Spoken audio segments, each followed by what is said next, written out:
Ahora sí ya estamos transmitiendo en Facebook y bueno, pues para darle las gracias a todos, a Srivas, gracias porque estés Srivas, porque eso me da mucha tranquilidad, eso quiere decir que si algo falla, tú vas a estar para ahí, hacer el relevo. Entonces, aquí esta es la presentación, espero que sí vea en la pantalla y vamos a darle desde el principio. Okay. Entonces, bueno, pues estoy contenta de poder tener la oportunidad de presentar justo este capítulo, porque, bueno, por varias cosas. Una, porque es mi tarea. Tengo tarea de la escuela. Estoy estudiando ahorita el Bhagavatam en un programa que se llama Bhakti Vaibhava. Perdón, mi mamá anda por acá dando instrucciones y yo dando la clase y ella no se da cuenta que esté dando la clase. Entonces se oye, o sea. Bueno, en la clase del Bhagavatam justo vamos en estos capítulos y una tarea es grabar en video una clase del alumno. Entonces, como yo soy el alumno, pero ahora quisiera que todos vayamos como siguiendo el hilo. Una cosa que pasa en esta era de Kali Yuga es que tenemos muy mala memoria y la verdad es que yo no soy exenta de tener mala memoria. Así es que quise hacer un breve recuento de los antecedentes de este capítulo. Bueno, ya sabemos quién es Vyasadeva, aquí ya todos lo conocemos. Vyasadeva, después de la partida de Narada Muni, se quedó a meditar de modo perfecto, sin ningún vestigio de materialismo, y él alcanza a ver a Krishna. Entonces, él nos da, a través de su ejemplo, nos enseña cómo los sufrimientos del mundo material pueden ser mitigados por el proceso del servicio devocional y de su interés por hacer hacer llegar este servicio al mundo, ¿no? A las masas. Entonces, se queda en esta meditación. También estuvimos tratando un poquito el concepto de Atma Rama, que son las almas liberadas, y nos dan el ejemplo de Sukadeva Goswami, y que Krishna pueda poseer tales cualidades que pueda atraer incluso a las almas liberadas. Aquí hay una cosa que me gustaría enfatizar en relación a esto, y es que un alma liberada, el alma en sí es llena de felicidad, de conocimiento, de eternidad. Y lo mismo, casualmente las mismas características tiene Dios y las mismas características tiene el servicio devocional. Entonces, realmente el servicio devocional es inherente al alma. Las almas liberadas no dejan de practicar servicio devocional porque es parte de ellos mismos, ¿no? Entonces no hay esa diferencia. Luego, bueno, aquí quiero enfatizar, ayer Adideva estaba hablando de aspectos de estudio como histórico, espiritual y psicológico, pero mi maestro espiritual en su guía para comprender el Bhagavad Gita nos habla del aspecto terrenal o histórico, el aspecto cósmico y el aspecto espiritual. El aspecto cósmico es este aspecto que, digamos, las mismas cosas que pasan en la Tierra suceden también en el mundo espiritual, o sea, están como en dos dimensiones. Entonces, aquí es muy interesante que él menciona que en el campo de batalla de Kurukshetra, donde Krishna habla la Bhagavad Gita y también se da esta historia del Mahabharata, los Kurus, los Pándavas y todos los otros guerreros principales pelearon como encarnaciones empoderadas de héroes y villanos cósmicos, los Devas y los Asuras. Los Devas son los héroes y los Asuras son los villanos, ¿no? La Tierra se convirtió en el campo de batalla de una pelea cósmica. Entonces, aquí para que vayamos teniendo todavía más contexto, ya nos han hablado del contexto. Sutta Goswami comienza a narrar los relatos acerca de Krishna, el rey Parikshit y los hijos de Pandu. Todo esto sucede en este capítulo. La primera parte, digamos que es como un antecedente, y de aquí ya empieza el relato que comienza con esta historia pues fúnebre, horrible, ¿no? De la matanza que hizo Ashwatam, decapitó a los 5 hijos de Draupadi, obviamente después de toda una serie de sucesos en donde su padre perdió la vida. Arjuna, como una forma de consuelo, le promete a Draupadi entregarle la cabeza nada más ni nada menos que de Ashwatthama, el asesino de sus hijos, ¿no? Y empieza una persecución. Ashwatthama, cuando mata a los hijos de Draupadi, pensó que iba a complacer a su maestro Duryodhana, pero eso no sucedió. Entonces, bueno, esto ya nada más es para irnos recordando. Ya esto ya lo habían explicado Ananda, Swarup y Adideva muy bien. Me gustó mucho la forma en la que Ananda propuso la historia muy a manera de cuento y la verdad es que sí resulta como muy emocionante, ¿no? Entonces aquí es donde empieza esta persecución que hace Arjuna sobre Ashwatthama, y Ashwatthama, al no encontrar otra salida, se concentra en el canto de los himnos para lanzar armas nucleares. Él lanza el Brahmastra, que es un arma nuclear que es mucho más poderosa que las armas nucleares de aquí de la Tierra, pero estas armas se activan, digamos, con cantos de himnos védicos. No son como las armas burdas de aquí, sino que son más sutiles, más, sí, aún siguen siendo materiales, pero son como más sutiles. Aunque aquí el problema es que Ashwatthama no sabía cómo retirarlas. O sea, estas armas, así como se lanzan con cantos védicos, también se retiran con cantos védicos, pero no supo cómo retirarlas. Ahorita más adelante les voy a explicar un poquito más acerca de esto. Y Arjuna, cuando ve esta situación de las armas nucleares, es como un incendio en el que incluso su propia vida se veía en riesgo, pero él no precisamente demuestra miedo, sino que empieza a orarle a Krishna, se refugia en él y le hace la pregunta de que cómo es posible que esta peligrosa refulgencia se esté difundiendo por todas partes y de dónde procede, ¿no? O sea, más bien era una situación de que él no podía entender, pero sin embargo glorifica a Dios, se acerca a él, sabe que confía en que Krishna lo va a orientar, y bueno, así. Entonces, pero aquí otra cosa que quiero recordar es algo que estaba diciendo ayer a Videva, y es que nosotros somos un poquito como Arjuna, o sea, Arjuna es como el héroe en esta batalla, pero nosotros aprendemos a través de Arjuna, porque de sus preguntas, de sus actos, ¿no? Entonces, bueno, aquí Krishna a estas preguntas le responde que, bueno, si alguien, no sé si alguien quiere leer el texto número 27 para que no sea yo solita la que lea. Yo lo leo, que nunca leí. Ahí está. Buenos días. Texto 27. La Suprema Personalidad de Dios dijo: he de hacerte saber que este es el acto del hijo de Drona. Él ha lanzado los himnos de la energía nuclear, Brahmastra, y no sabe cómo retirar el deslumbrante fulgor. Él ha hecho de eso como un acto desesperado, por temor a la muerte inminente.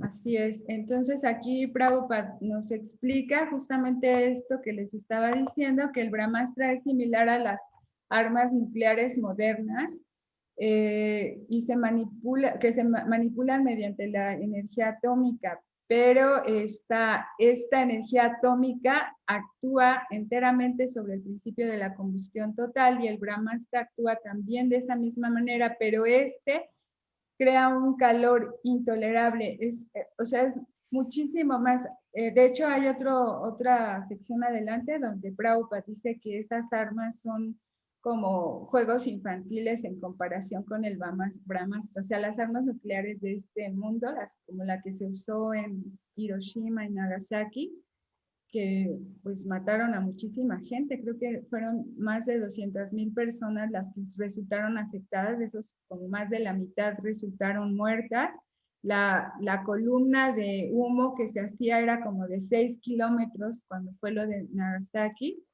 pero estas armas del Brahmastra todavía pueden acabar con todo el universo, para que se den una idea más o menos de qué tan poderosa es esta arma. Aquí explica esto, que la diferencia entre estas armas nucleares del mundo material burdas son diferentes en que el Brahmastra es sutil y se produce por cantos védicos, lo que les acabo de explicar. Luego dice, la sutil ciencia del canto de himnos también es material, pero los modernos científicos materiales aún no la conocen. La ciencia material sutil no es espiritual, pero tiene relación directa con el método espiritual, que es aún más sutil. Ayer Adileva también mencionaba la importancia del sonido, ¿no? Como parte de esta manera de contrarrestar. Por ejemplo, hoy en día estamos viendo innumerable cantidad de problemas. Por ejemplo, hoy, sin irnos más lejos, estamos sufriendo la pandemia del COVID y han surgido muchísimas teorías pues, de que se va a acabar el mundo, de que estamos viviendo el apocalipsis, ¿no? De muchas cosas así. Y bueno, la forma en la que nosotros como devotos encontramos para contrarrestar esto, nos enseña Krishna, nos enseña el Señor Chaitanya, es a través del método de cantar los nombres sagrados. Entonces, imagínense cuán poderoso si una sola persona los canta con sinceridad, con devoción. Es tan poderoso, cuán poderoso más sería si todos nos uniéramos en este canto, ¿no? Para contrarrestar esos efectos de la destrucción material que estamos experimentando, ¿no? Porque muchas gentes no creen en esto del apocalipsis y el fin del mundo y demás. La mayoría de la gente, creo, en este mundo no cree en esas cosas, pero lo estamos viendo, o sea, todos nos estamos acabando el agua, nos estamos acabando el planeta, nos estamos acabando entre nosotros, psicológicamente mucha gente está destruida, entonces realmente estamos colaborando con mucha ahínco para terminar con este mundo material. Yo no estoy coordinando todo. Si alguien me ayuda a leer el capítulo, perdón, el texto número 28, por favor.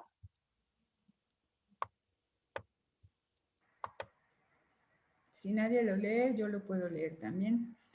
Dice, oh Arjuna, únicamente otro Brahmastra puede contrarrestar esta arma. Como tú eres experto en la ciencia material, subyuga. Dije militar. Ah, sí, ¿verdad? Perdón, es que me equivoqué otra vez. Dice, oh Arjuna, únicamente otro Brahmastra puede contrarrestar esta arma. Como tú eres experto en la ciencia militar, subyuga el deslumbrante fulgor de esta arma con el poder de tu propia arma. ¿No? Aquí Krishna le está dando una instrucción de detener ese Brahmastra, de pararlo con el poder de su propia arma, porque aunque Ashvatam no sabía cómo detenerlo, Arjuna tenía ese poder, ¿no? Hay una cuestión aquí con esto de que Ashvatam no sabía, y es que Ashvatam tenía miedo.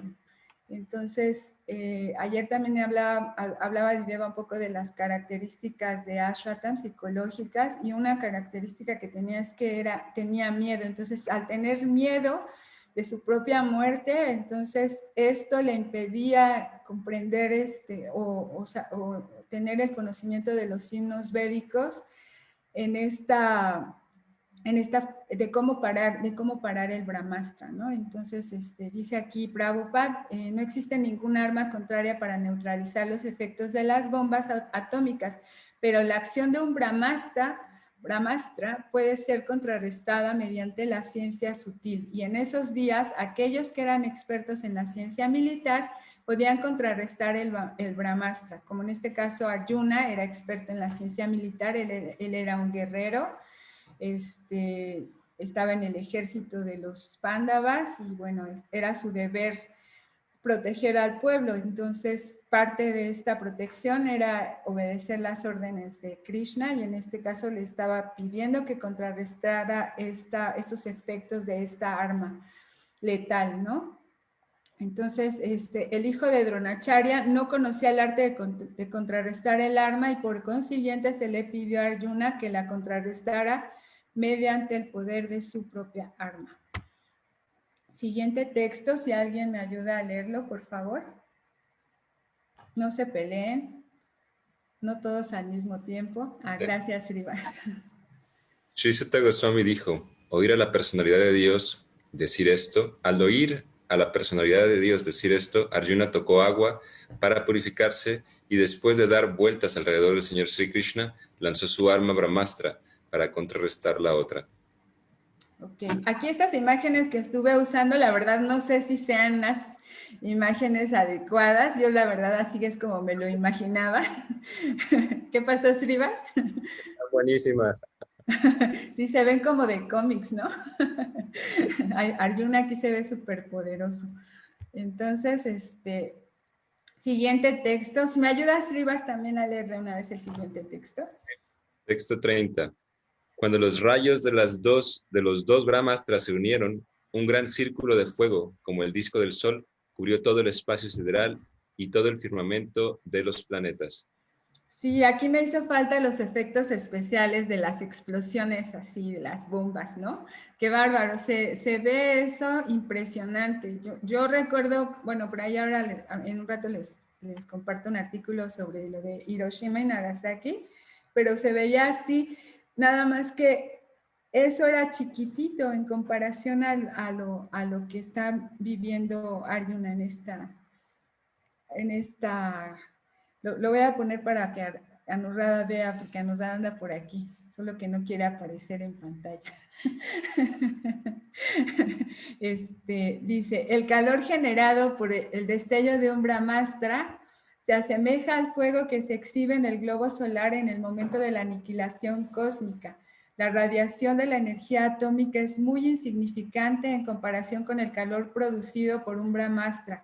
La explosión de la bomba atómica puede a lo sumo hacer que el globo estalle, pero el calor producido por el Brahmastra puede destruir todo el orden cósmico. Por eso se hace la comparación con el calor que hay en el momento de la aniquilación. Ni siquiera nos podemos imaginar esa angustia que debe sentirse en esos momentos, ¿no? No creo que espero no nos toque vivir eso, pero bueno.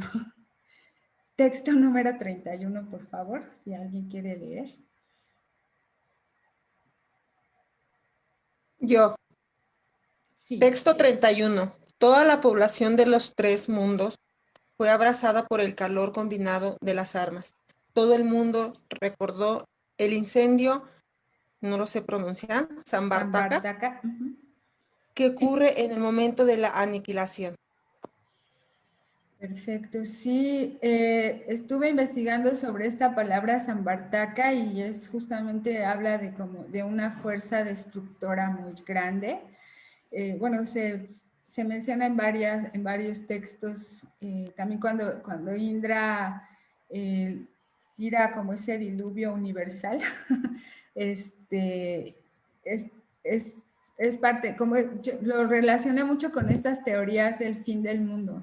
No sé si tú me puedas compartir, Srivas, si tú conoces este término. Sí, claro. Bueno, realmente es muy interesante porque creo que el dato que puedo aportar, Ya, ahorita. como en los Vedas, se describen momentos de aniquilación. Nada más, por ejemplo, en la Biblia se habla del diluvio, solo que en el Bhagavatam se habla de que esto pasa regularmente cuando cuando la humanidad ya pierde virtud completamente y no es capaz de convivir entre sí, sino que crea conflicto, con más y más conflictos. Entonces hay una aniquilación parcial en el mundo. Y generalmente a veces hay, por ejemplo, en la Biblia se habla del diluvio, en los Vedas también se habla de cuando Matsya, la encarnación pez, se mencionó en el capítulo 3 o 4, que también hay un diluvio, pero también hay ocasiones en que el universo es destruido por fuego. Y también se habla del fuego Samvartaka, o también se habla de la nube Samvartaka, dependiendo si va a ser un diluvio, un incendio, algo que va a destruir como a toda la humanidad, de hecho, a toda la generación presente, para que haya un nuevo comienzo. Sí. Ya. Ok, entonces en este sentido entendemos la virtud como esa arma para contrarrestar estos efectos de la devastación cósmica, ¿no? De esta devastación que está ocurriendo ya, digamos que en cada ciclo, ¿no? Porque ya ha ocurrido antes, no solamente es como en un tiempo, sino que es repetitiva. Entonces sí, es nuestra responsabilidad de cuidar al planeta, de educarnos en la ciencia espiritual, ¿no? Dice, los tres mundos son los planetas superiores, los planetas inferiores y los planetas intermedios del universo. Aunque el Brahmastra se lanzó en la Tierra, el calor producido por la combinación de ambas armas cubrió el universo entero y todas las poblaciones de todos los diferentes planetas comenzaron a sentir el calor de un modo excesivo y lo compararon con el fuego Samvartaka. Ningún planeta, por consiguiente, se encuentra desprovisto de seres vivientes, como creen hombres materialistas y poco inteligentes. Entonces, aquí nos habla de planetas superiores, que serían como los planetas espirituales, los planetas que están encima del mundo material, los planetas inferiores, que son estos planetas como hacia, donde va la gente que comete acciones muy bajas, ¿no? Se puede decir como los infiernos, y los planetas intermedios del universo, que en este caso el planeta Tierra es un planeta intermedio, que vivimos en un mundo dual, donde tanto la materia como el espíritu estamos conviviendo, ¿no? Lo vemos en nosotros mismos, que somos almas espirituales eternas viviendo dentro de un cuerpo material. Entonces nosotros somos parte de esos planetas intermedios. Y este Brahmastra que fue lanzado justo aquí en la Tierra fue donde se vivió este pasatiempo. Y cubrió el universo entero, no solamente la Tierra o no solamente un continente o un país, sino el universo entero. Y todas las poblaciones de todos los planetas sintieron este calor excesivo y lo compararon con este fuego del que habla Srivas. Entonces también otra cosa que a veces pensamos que la vida solamente existe aquí en la Tierra, pero dice aquí que es una evidencia que ningún planeta se encuentra desprovisto de vida, ¿no? Entonces en todos lados hay seres vivientes. Los materialistas piensan que solamente existen los hombres de la Tierra, pero eso no es verdad, ¿no? Hay como pruebas de que hay vida en otros planetas. Y aquí encontré esta información de mitos y leyendas. Es un libro que se llama así, Mitos, Cuentos y Leyendas, de Fernando Gaona. Dice que según el Mahabharata y los Puranas, hablan de que el horizonte se inflamará, 7 o 12 soles aparecerán en el firmamento y secarán los mares, quemarán la tierra. El fuego Samvartaka, el fuego del incendio cósmico, destruirá el universo completo. A continuación, una lluvia diluvial caerá ininterrumpidamente durante 12 años y la tierra quedará sumergida y la humanidad aniquilada. En el océano, sentado sobre la serpiente cósmica Shesha, Vishnu duerme sumergido en el sueño yoga y luego todo comenzará de nuevo. Entonces, por si estas historias les parecen conocidas o como dicen, cualquier parecido con la realidad es mera coincidencia. No es que queramos ser alarmistas, pero la realidad está ahí, evidente, presente ante nuestros ojos, ¿no? Simplemente sales a la calle y ves cantidad de tragedias, así es que no es mala onda de nosotros, sino que realmente existe, ¿no? Texto número 32, si me ayudan, por favor, a leerlo. Así no Y se yo, me llega hasta la garganta. Ay, sí, por favor, gracias. texto 32. Viendo pues la perturbación de la generalidad de la gente y la inminente destrucción de los planetas, Arjuna retiró de inmediato ambas armas brahmastras, tal como lo deseaba el Señor Sri Krishna. Perfecto. No sé si esta imagen corresponde a eso, pero eso se me imaginó que era. Entonces, dice aquí, justo Krishna, digo, Arjuna pues quería complacer a Krishna, ¿no? Entonces, en esta, él estaba pidiendo que retirara de inmediato estas armas y tal como lo quería el Señor, entonces él así lo hizo. La gente obviamente estaba perturbada, no era cualquier cosa, ¿no? Estaban sufriendo devastación, destrucción, los planetas enteros estaban acabando, entonces era deber en ese momento ya terminar con eso. Y dice, la teoría de que las explosiones de las bombas atómicas modernas pueden aniquilar el mundo es una imaginación infantil. Esto es el comentario de Prabhupada. Entonces, imagínense, si esto es una imaginación infantil, entonces, ¿cómo será aquello? En primer lugar, la energía atómica no es lo suficientemente poderosa como para destruir el mundo.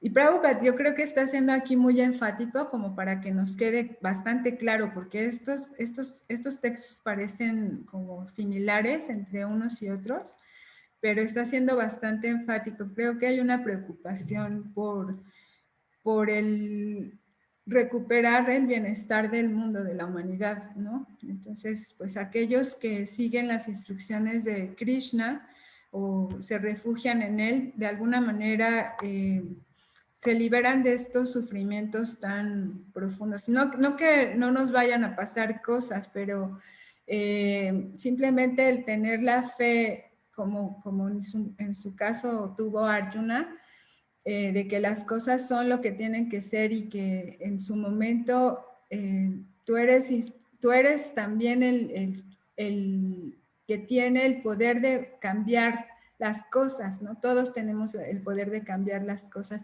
en nuestras vidas y en nuestro entorno, ¿no? Dice, entonces, la energía atómica no es lo suficientemente poderosa como para destruir al mundo. En segundo lugar, finalmente todo ello reposa en la voluntad suprema del Señor. Así entonces no tenemos nosotros más que decir, ¿no? Cuando Krishna quiere salvarte, nadie te puede matar. Y cuando Krishna quiere matarte, nadie te puede salvar. Entonces, ¿sí lo dije bien? ¿No, verdad? Cuando Krishna quiere matarte, nadie te puede salvar. Y cuando Krishna quiere salvarte, nadie te puede matar. Ajá, ok, eso. Entonces, dice, es necio también creer que las leyes naturales son poderosas. En fin de cuentas, la ley de la naturaleza material actúa bajo la dirección del Señor, tal como se confirma en el Bhagavad Gita. Por ejemplo, hemos sufrido últimamente terremotos, epidemias, o sea, de todo nos ha estado pasando. Anteriormente pasaron incendios, pasaron cosas con el volcán, no sé dónde. Entonces, pero realmente el momento de la muerte llega cuando tiene que llegar, para quien tiene que llegar. No podemos subir a una realidad, ¿no? Dice, el Señor dice ahí que las leyes naturales actúan bajo su supervisión. El mundo únicamente puede ser destruido por la voluntad del Señor y no por los caprichos de políticos diminutos. El Señor Sri Krishna deseaba que las armas lanzadas tanto por Drauni como por Arjuna fueran retiradas, y Arjuna lo hizo de inmediato. De modo similar, hay muchos agentes del Todopoderoso Señor y solo por la voluntad de Él puede uno ejecutar lo que Él desea. Texto 33, si alguien me ayuda a leerlo, por favor. Yo, otra vez. Arjuna, con sus ojos ardiendo de ira, como dos bolas rojas de cobre, arrestó diestramente al hijo de Gautami y lo ató con sogas como a un animal. Oh, sí, eso fue fuerte porque estaba súper enojado, ¿no? Entonces, ¿cuántas veces no nos hemos sentido llenos de ira? ¿No? En este caso, esa ira fue utilizada por Arjuna de manera, digamos, consciente, porque él está resolviendo un problema, entonces, que era su deber hacer. Él está cumpliendo con su deber. No, la ira no siempre es como una cosa solo destructiva, sino que también sirve para aplicar la justicia. En el caso de los kshatriyas, como es Arjuna, esa ira puede ser utilizada para proteger y no para destruir solamente, ¿no? En el caso de nosotros, a veces solamente tenemos emociones mal manejadas que no sabemos gestionar, entonces incurrimos en daños cuando tenemos ira. Nosotros no sabemos manejar la ira, por eso siempre en la práctica espiritual te ayuda también para controlar esas emociones que pueden incluso acabar pues, con tu vida, con tu familia, con tu trabajo, con tantas cosas, ¿no? Aquí, en el significado, Prabhupada habla de la madre de Ashwatan, que es Kripi, y aquí habla de este punto significativo que es que Ashwatan fue atrapado y atado con sogas como un animal. O sea, Ashwatan hay que recordar que es hijo de un brahmana, entonces se le consideraba como un brahmana, pero sin embargo su comportamiento no fue el de un brahmana, ¿no? Él asesinó a los hijos de Draupadi, rompió todas las reglas que había en la guerra porque entró de noche, mató a unos niños, los decapitó, luego tiró el Brahmastra sin saber cómo detenerlo, o sea, cometió muchísimos errores y entonces digamos que esto lo hacía perder esa posición de Brahmana.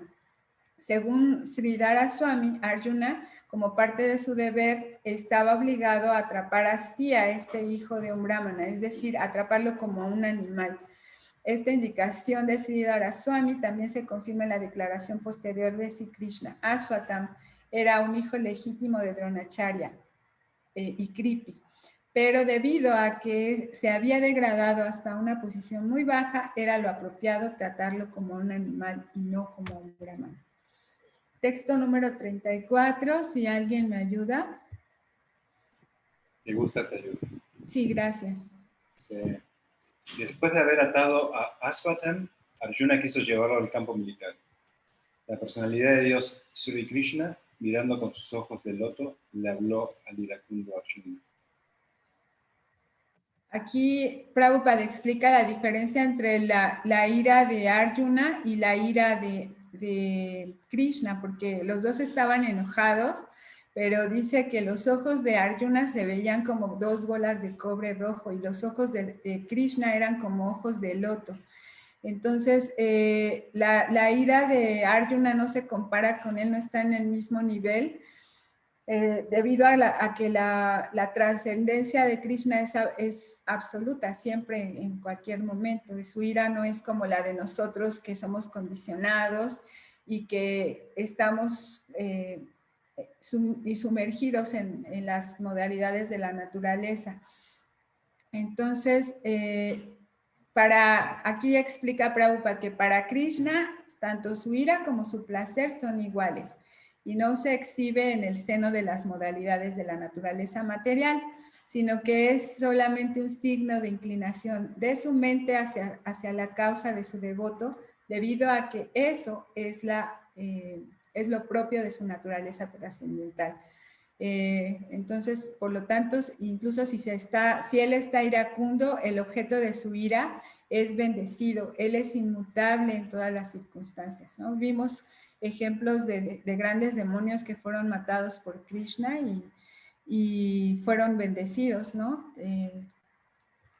Aún a pesar de ser muertos, ¿no? Por ejemplo, en el caso de Hiranyakashipu, que había hecho tantas actividades criminales y cuando aparece el señor Nrsimhadev para matarlo, realmente le está haciendo un favor, lo está liberando de ese sufrimiento de no ser devoto, ¿no? Entonces, en sus siguientes nacimientos tiene la oportunidad de nacer como un devoto.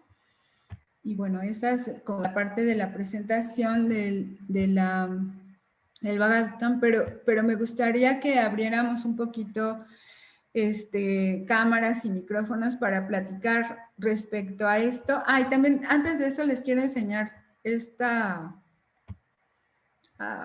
este artículo que vi sobre Hiroshima y Nagasaki, que fueron muy terribles en su momento. Bueno, yo estaba niña cuando eso pasó, o creo que ni siquiera estaba niña, porque fue en el 1945, pero me acuerdo que cuando era niña ponían historias de eso. Todavía no nacía.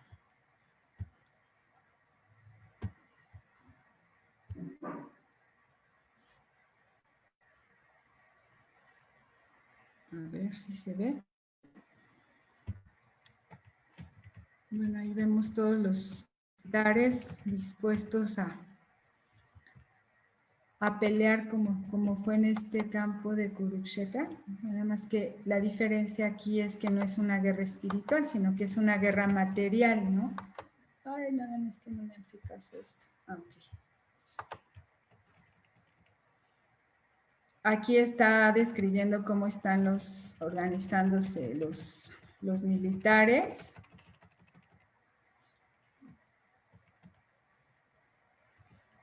Este es el jefe, el almirante Chester Nimitz. Este comandante dice, jefe de la flota del Pacífico, a bordo del acorazado Missouri. Bueno, aquí están los militares preparándose. ¿Cómo son las guerras diferentes en el mundo espiritual? Pero son parecidas. En este sentido era lo que les explicaba de lo que se vive en el plano terrenal y en la historia que tiene lugar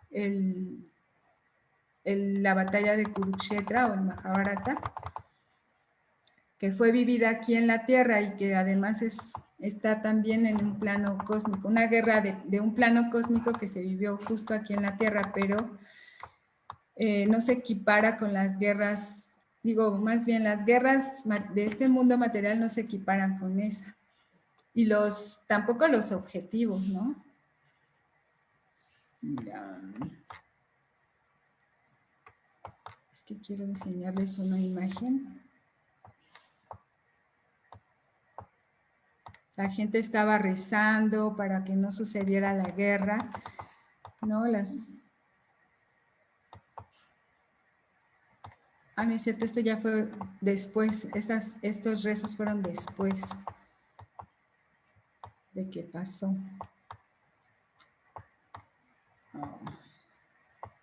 Yo no veo las fotografías que les quiero enseñar. Ay, bueno, ahorita las busco bien. Srivas, no sé si quieras añadir algo. Gracias, Alaksha. Aquí creo que considero muy importante mencionar, bueno, más bien, yo me sorprendo siempre que leo este texto de el autocontrol, porque por ejemplo, Arjuna atrapó al que mató a sus hijos y solamente lo ató. Lo ponen y lo mencionan siempre como, si era un brahmana y lo trataron como animal, así, pero realmente es lo más sorprendente es como un guerrero, alguien que se supone que tiene un carácter de fuego, de pelear, ¿no? De luchar, de destruir incluso a los agresores, tomó a Drona y simplemente lo ató. O sea, si lo ponemos en el otro extremo, o sea, yo pienso a veces, ¿qué haría si alguien mata a mi hijo y yo sé quién es y lo persigo y lo atrapo, ¿no? ¿Qué es lo que haría una persona común y corriente? En ese instante lo despedaza, le arranca todo, ¿no? Con la ira, con el coraje, no te puedes detener.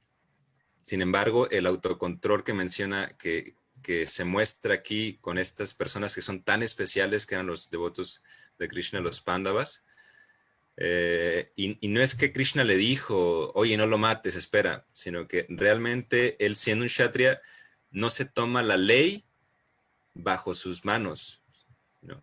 Que él acepta que hay algo que está pasando y tiene que ser sometido a un juicio amplio, ¿no? Sí. Nada más a mi juicio personal y que yo pienso que mató a mi hijo y él merece morir porque mató a mi hijo, a mis hijos, ¿no? Entonces creo que eso es muy importante de mencionar, que eso es muy raro de ver en esta época y es exactamente lo que Krishna enseña en el Bhagavad Gita, ¿no? O sea, ahí también podemos ver cómo Arjuna tenía realmente absorbidas las enseñanzas que escuchó hace 18 días, ¿no? Habían pasado 18 días que él había escuchado el Bhagavad Gita de Krishna y realmente había entendido muy a profundidad, porque exactamente es lo que Krishna enseña en el Bhagavad Gita, que uno no debe de ser controlado por la ira, ¿no? Que uno debe de ser el controlador de los sentidos, ¿no? Del ego y por ende de la ira.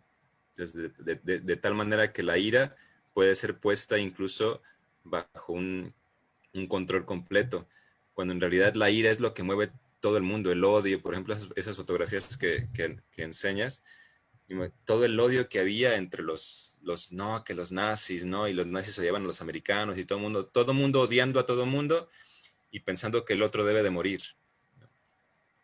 Y en circunstancias mucho más, por ejemplo, toda esta historia del Mahabharata nos muestra cómo pues Arjuna realmente está cumpliendo con su deber, lo que es mejor hacer en ese momento en las peores circunstancias.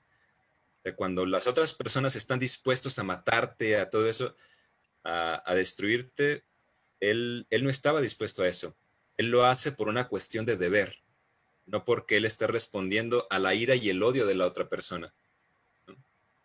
Él sentía afecto por las otras personas. Él dice, ¿qué voy a hacer? Son mis primos, son mis maestros, yo no deseo la muerte para ellos.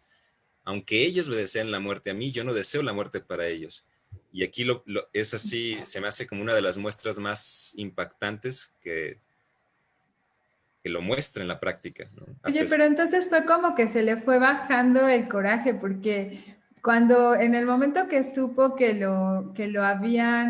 había decapitado a los hijos de Draupadi, él estaba tan enojado y le dijo a Draupadi, te voy a traer su cabeza, ¿no? Y te vas a bañar sobre ella, ¿no? Entonces, pero ya conforme creo yo que conforme fue avanzando, como que se fue serenando porque lo llevó amarrado y lo lleva frente a Bhima y Yudhishthir y Draupadi y Krishna, ¿no? Todos estaban opinando que si mátalo, que si no lo mates, que si perdónalo. Y él tenía como ese sentimiento, ¿no? De querer, o sea, de realmente no lo quería matar porque era pues el hijo de su maestro, y luego todas estas cosas de hecho yo quería que me tocaran los textos de Draupadi, porque me encanta Draupadi, como ella de alguna manera influencia para la decisión final, ¿no? De lo que va a pasar con Ashwatthama. O sea, Bueno, ella esos me tocan a mí. Ay, sí, no los voy a spoilear. Ya no voy a hablar. Bueno, ayer Arideva adelantó bastante. Creo que dijo todo. Yo creo que las palabras de Arjuna hay que considerar que, bueno, era un hijo por cada hermano que fueron matados. Y dentro de esos hijos estaba uno de Arjuna. Tal vez se le pudo haber bajado la ira, o también pudo haber dicho esas palabras para tranquilizar a Draupadi de que iba a haber consecuencias por el acto. Aquí dice el señor Chaitanya, aquel que es más humilde que una brizna de hierba, más tolerante que un árbol, que les ofrece el debido honor a los demás, sin desearlo para sí mismo, está capacitado para cantar el santo nombre de Krishna siempre. Entonces, se dicen que esa ira que es natural en nosotros, porque digamos que todos nuestros sentimientos son reflejos de los sentimientos que tiene Krishna también, pero desvirtuados por la materialidad. Entonces, esa ira también existe en nosotros, solo que tenemos que saber encaminarla y ser, como dice el señor Chaitanya, tolerantes, ¿no? No aplicarla cuando es la ofensa hacia nosotros, sino hacia los devotos del Señor. Entonces, yo creo que Arjuna tenía todo para aplicar esa ira, ¿no? Y no lo hizo. Que es, como dice Srivas, es muy destacable, porque yo mismo a veces, a pesar de tener tantos años de yoga, meditación, cuando alguien hace algo en la calle, ya sabes que estamos todos locos, se les salta la ira, así digo, pero tranquilo, tranquilo, tantos años de autocontrol y controlarme se me hace tan difícil. Y a veces voy con mis hijos y cuando hay alguna agresión en la calle y estoy con mis hijos, hiervo, que digo, hasta me hago una escena de cómo lo hubiera. Entonces, sí, es completamente difícil, pero bueno, hay que orientar bien esa ira.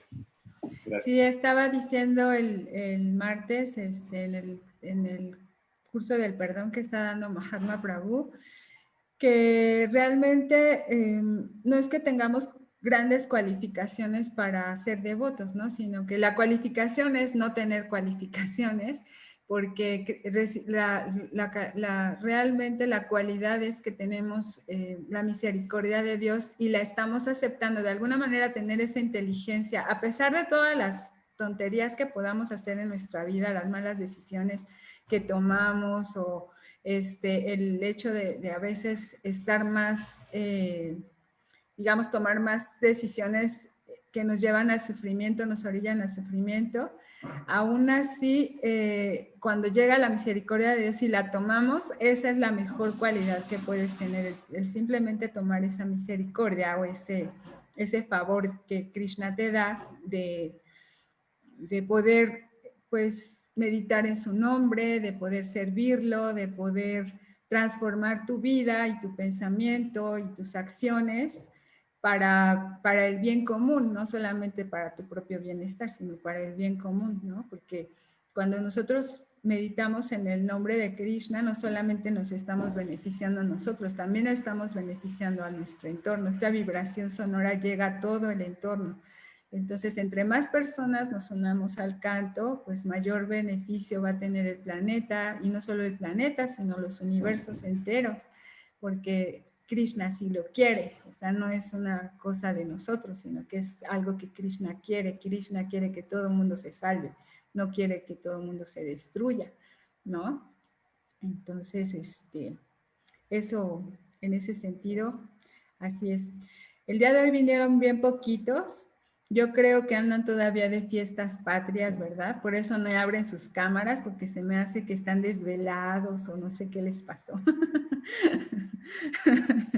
O están meditando mucho, están cantando más mantras por ahí. Sí, hay días naturales que son como de mayor manifestación.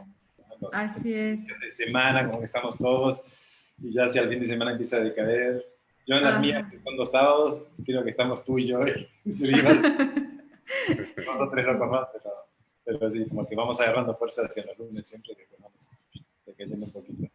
Sí, está muy bien. Pues está bien. Entonces, Yo tengo una duda. Ah, sí, Susi. Qué bueno que tienes una duda. Habla. Sí. Bueno, me cuesta mucho trabajo siempre plantear mis preguntas. Tú dilo. Acá te Con traducimos. respecto a la ira. Bueno, a mí lo que me ha llegado a pasar es que si tengo un familiar que suele ser muy dominante con todos, entonces cuando uno va a su casa, no, su familia está acostumbrada como a decirle sí a todo. Entonces ellos me han sugerido que no digan nada, nosotros a nuestra familia, ¿no? Ustedes no digan nada, díganle todo sí, ¿no? Entonces, realmente la relación es así, que uno no dice nada y le tiene que decir sí a todo, ¿no? Y bueno, realmente yo pues trato de convivir, pero hasta cierto punto también trato de no siempre estar ahí, ¿no? Porque me parece realmente muy incómodo tener que decir sí a todo.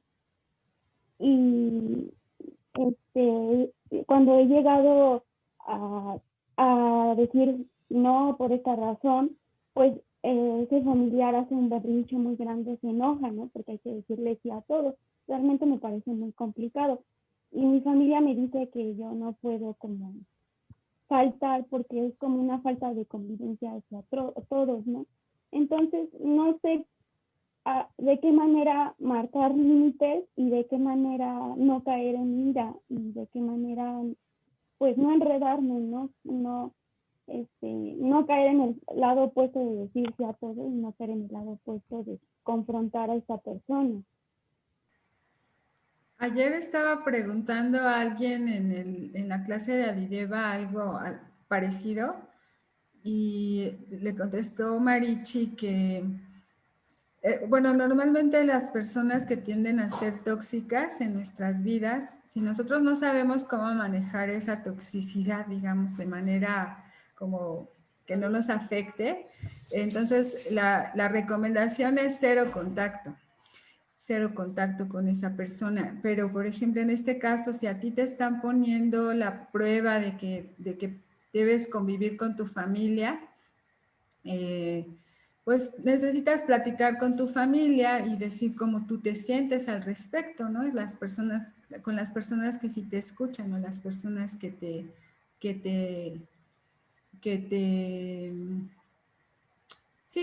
toman en cuenta, porque si la gente no te toma en cuenta, entonces ahí hay un problema, ¿no? De relacionamiento. Y por otro lado, pues sí tratar de conectarte un poquito con el deseo que tiene Dios para ti, cuál es el deseo de Krishna que tiene, ¿no? Eso. No sé si alguien le quiera añadir algo a Susi. Sriva, cerraste tu micrófono en lugar de abrirlo. Perdón, tenía mi micrófono abierto y estaba hablando acá conmigo. Seguro escuchan todo. Bueno, ¿sí me escuchan bien? Sí.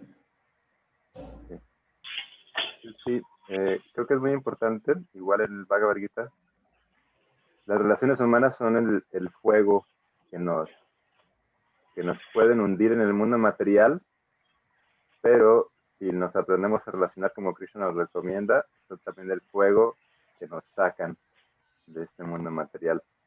Krishna menciona 3 austeridades muy importantes. Bueno, específicamente las austeridades en el modo de la bondad, que son si los quieres revisar, es el Bhagavad Gita 17 del 14 al 17. Son 4 textos donde se describe, sigo hablando, nomás voy con un niño, donde se describe que está la austeridad del cuerpo, la austeridad del habla y la austeridad de la mente. Y esas 3 austeridades son como muy importantes para nuestro desarrollo. Sobre todo, de hecho, son incluso la base, la primera ofensa del canto del santo nombre. ¿Me pueden recordar cuál es? La primera y la segunda. Primera es que no...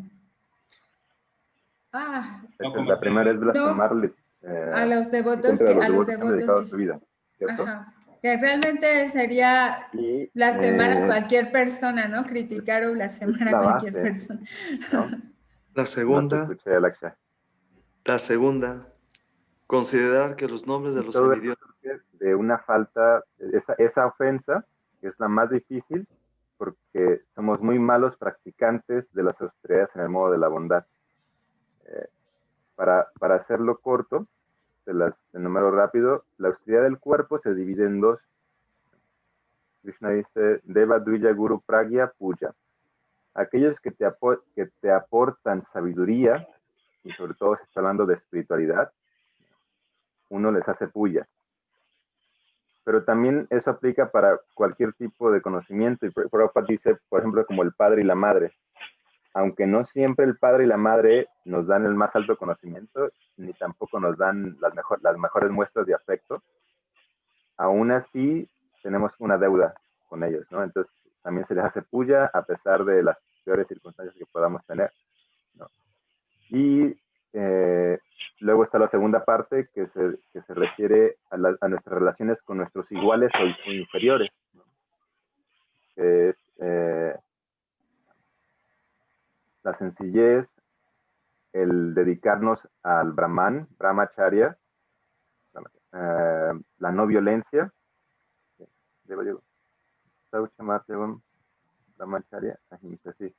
la sencillez, la sensatez, el dedicarnos al Brahman, o sea, el actuar de acuerdo como dictan las escrituras, o como dicta la más alta bondad, yo me gusta decir a veces, y eso sería como lo mejor para ir.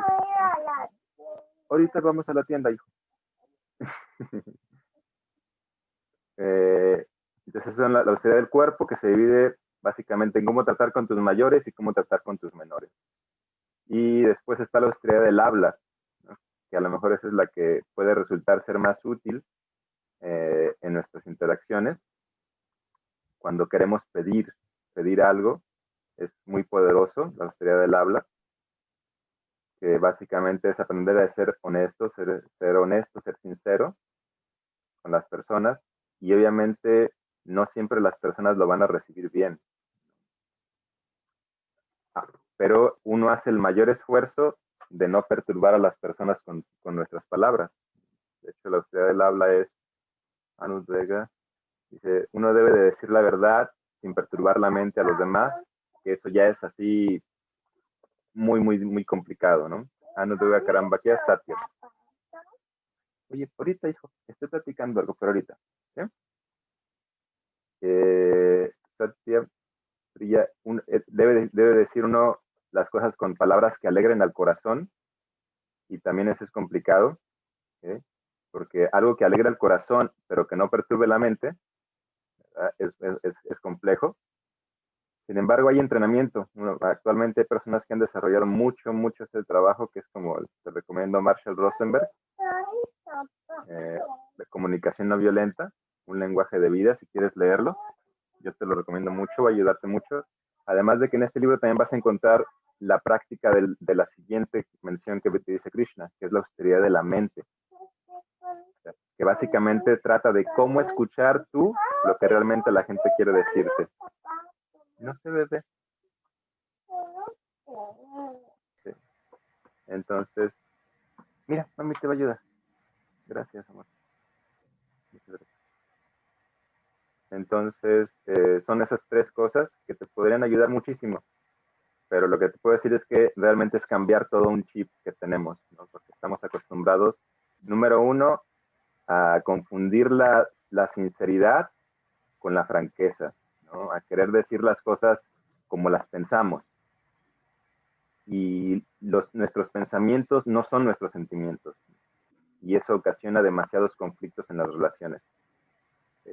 Y también estamos acostumbrados a escuchar lo que la gente dice solamente en la parte externa, y no escuchar lo que la gente está diciendo detrás de sus palabras, porque la gente también está acostumbrada a expresar los pensamientos, y generalmente los pensamientos son simplemente sentimientos y juicios combinados, y eso ocasiona que nosotros solamente escuchemos malas intenciones o tergiversemos lo que la gente quiere decir, o a lo mejor la gente ni siquiera sabe lo que quiere decir. De hecho, la gente, perdemos tanto contacto con nosotros mismos, ni siquiera hablando a nivel espiritual, perdemos contacto con las emociones del cuerpo, con lo que vivimos a diario, que terminamos expresando cosas que son simplemente impulsos y combinaciones, como dice Krishna, los modos actuando, ¿no? La ira actuando, la desesperación actuando, la ansiedad actuando, y eso ocasiona que sea muy problemático. Entonces, en ese sentido, mi recomendación sería, primero que nada, aceptar, bueno, es la familia, son los padres, o son familiares mayores que se consideran mayores que uno en edad, por lo menos, que ese también es otro tema, cómo tratar a las personas que son mayores que uno, y hay diferentes tipos de mayores que uno, ¿no? Si recuerdan bien, alguien puede ser mayor por edad, y eso ya le da una cierta posición. Alguien puede ser mayor por conocimiento, y también es una posición. Alguien puede ser mayor por jerarquía en una institución o lugar, o porque alguien llegó primero, ¿no? O sea, alguien puede ser mayor que uno simplemente por un orden cronológico o ordinal, y alguien puede ser mayor por conocimiento espiritual.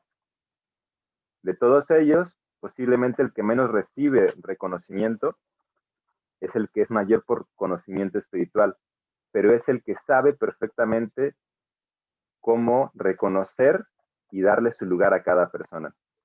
Entonces, creo que con este conocimiento que estoy recibiendo aquí, A lo mejor tú tienes mucho más conocimiento espiritual que tus familiares o que otras personas, pero eso también es una responsabilidad. Cómo darle su lugar a cada persona para que no haya caos, para que no haya desorden, para que no haya ansiedad, ¿no? Por lo menos para ti, para empezar para ti. Pero si tú no generas ansiedad para los demás, entonces ya no generas ansiedad para ti. Entonces es como todo un arte, ¿no? Por eso mencionaba al principio que las relaciones humanas son lo que nos puede elevar o lo que nos puede hundir. Y creo que me extendí mucho. Espero te sirva, Susi. Muchas gracias. Gracias. Lo voy a poner en práctica, está difícil, pero les agradezco mucho. Me tengo que retirar, voy a empezar a trabajar y gracias a todos. Gracias, Buen día. Susi. Después platicamos. Cuídate mucho. Sí, pues es todo un proceso y vamos a ir como poco a poco. Tenemos que identificar cuáles son esos pasitos que nos toca dar. Bueno, creo que Gina tenía una pregunta y para terminar con Gina, y no sé si Mana Mohan también tenía algo que comentar. Gina, ¿todavía tienes pregunta? Pues es que la verdad quedó muy claro. No sé por Era qué no los solamente un punto escucho. de vista, pero quedó muy claro con la explicación de Shrivas. La verdad es que sí, es un tema muy, muy complejo, las relaciones humanas. Yo pensaría aquí nada más que pues no olvidarnos de nuestro camino espiritual, o sea, no olvidarnos, o sea, siempre a lo mejor podemos pedir por esa persona, ¿no? Para que a lo mejor se hablan de su corazón, que hay quienes no son nada creyentes, no son devotos de ningún tipo y pues les molesta cuando uno sí es así, ¿no? Cuando es un integrante de la familia y te ven raro y te critican y todo. Pero y bueno, te influye mucho también los papás. Si es un tío, por ejemplo, o si son tus propios padres. Entonces es una cuestión un poco difícil. A veces cuando es una amistad, bueno, no tanto, pero cuando es una persona muy allegada a ti, inclusive puede ser tu esposa o tu esposo, entonces es también, yo siento que a veces es un poco complicado, pero yo pienso que también no dejar tu camino, no dejarlo, estar enfocado en Krishna, en el servicio, en tu práctica y por supuesto pedirle a Krishna por ellos y bueno, a veces no tanto es de que Krishna no quiera, o sea, a veces ellos mismos pues no quieren, están tan influenciados en Maya, que también es una energía muy fuerte, y no quieren salir de ahí. Entonces, bueno, a lo mejor ahorita puede ser un familiar y te puedes a lo mejor independizar, ¿no? Pero después va a haber otra persona que va a estar ahí, pero ese va a ser tu camino, ese va a ser tu camino y tú tienes que estar enfocado en tu camino hacia Krishna, ¿no? Que ese es lo más, donde no te tienes tú que mover ni te tienes tú que salir. Puedes actuar de muchas formas, ¿no? Y mientras más conciencia de Krishna, más conocimiento tengas, eso va a ser tu guía, porque puedes tú tomar a lo mejor sesiones psicológicas que también son muy, muy buenas, muy interesantes. Hay psicólogos con amplio conocimiento en la conducta humana y por supuesto la conciencia de Krishna, ¿no? Toda la literatura védica tiene muchísima enseñanza enriquecedora y es la más enriquecedora, pero bueno, entonces conjuntarla y ahí puedes, o sea, tú enfocarte en tu camino y no moverte de ahí. Va a haber muchas piedritas, va a haber muchos muros que tú vas a saltar. O sea, lo principal es eso, que tú saltes, que no te quedes ahí, ¿no? Aunque los quieras y todo, pero no es lo que necesitas para tu vida, no lo es, aunque sea tu familiar, aunque sea un hermano, no sé, alguien muy, muy de sangre, pensando en la familia, ¿no? Entonces, bueno, esa es nada más mi opinión. Gracias. Ay, gracias, Gina. Muy bonito. Pues sí, es un proceso, es individual, es personal. La tarea de siempre es observar qué es lo que tenemos que aprender este día, cuál es el mensaje que tengo para mí este día Y bueno, la transformación de las otras personas, esa no nos corresponde, eso ya es punto y aparte. Entonces hay que trabajar en nosotros mismos. Claro, sí nos corresponde en el sentido de ayudar a quien desea ser ayudado, pero también si las personas no quieren algo, no lo podemos forzar, ¿no? Y bueno, pues ya no hay mucho que compartir más. Los dejo para que se vayan a sus trabajos. Muchas gracias. Ana Mohan. Muchas gracias. Gracias. No, nada más. Gracias a todos. No, gracias a ti. ¿Querías añadir algo? Sí, yo creo que la parte de tenemos que ser muy observadores de todos los entornos que nos puedan jalar hacia los procesos de Maya. Entonces, solamente tener mucho cuidado en estas condiciones para que no sé qué pasa con mi computadora, pero no lo tengo ya nada desde hace rato.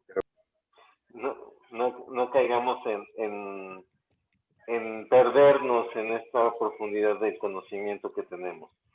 Pero bueno, muchas gracias, muy bonita la clase y estamos viéndonos pronto. Pues muchas gracias a todos. Gracias a Srivas que no nos escucha. ¿Quién sabe qué le pasó? Que de repente ya nos dejó de oír. Y nos vemos mañana a la misma hora. Si quieren unirse a cantar juntos Hare Krishna a las 6 de la mañana o 7, los que quieran empezar a las 7. Y a las 8 la clase de Bhagavatam. Hare Krishna. Mucho. Gracias, un abrazo. Igualmente.